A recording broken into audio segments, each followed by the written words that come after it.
Une semaine après le terrible accident de voiture provoqué par Pierre Palmade, l'état de santé du conducteur et de son fils est toujours jugé préoccupant. Selon des informations de BFM TV, le père de famille devrait subir une 7e opération. Déjà une semaine que les enquêteurs essaient de retracer le scénario de cette terrible nuit du 10 février.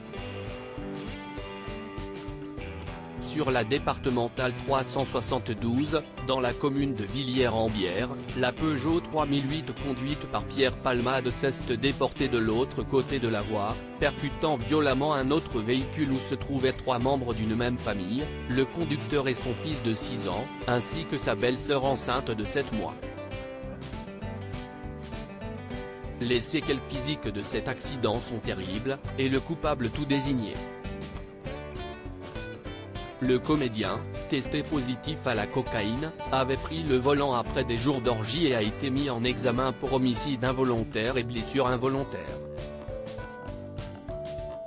Si l'acolyte de Muriel Robin échappe pour le moment à la prison, il reste soumis au bracelet électronique et son quotidien au service d'addictologie de l'hôpital Paul Brousse de Villejuif, 94, est rythmé par les obligations décidées par la justice.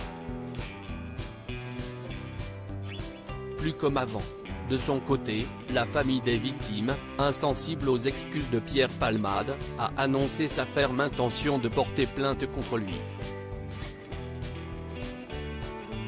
Non, moi, je n'accepte pas ces excuses. Pardon, mais si est-ce trop facile. Il y a 2 vies en danger, on ne sait même pas s'ils vont se réveiller, déclarait une proche à nos confrères de Pure People. Les dernières nouvelles de l'état de santé du conducteur et de son enfant sont en effet préoccupantes. Selon les informations de BFM Télévision, l'homme de 38 ans est toujours plongé dans un coma artificiel et se prépare à une 7e opération. Il a des fractures partout.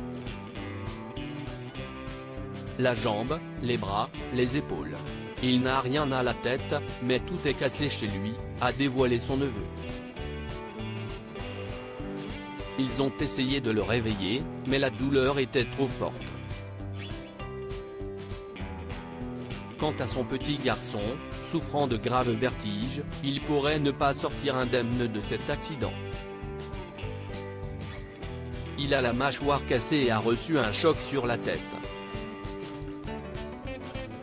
Il est toujours sous le choc. Il ne mange pas comme avant et ne boit pas comme avant, a souligné la même source à nos confrères. Des vies brisées un soir de folie.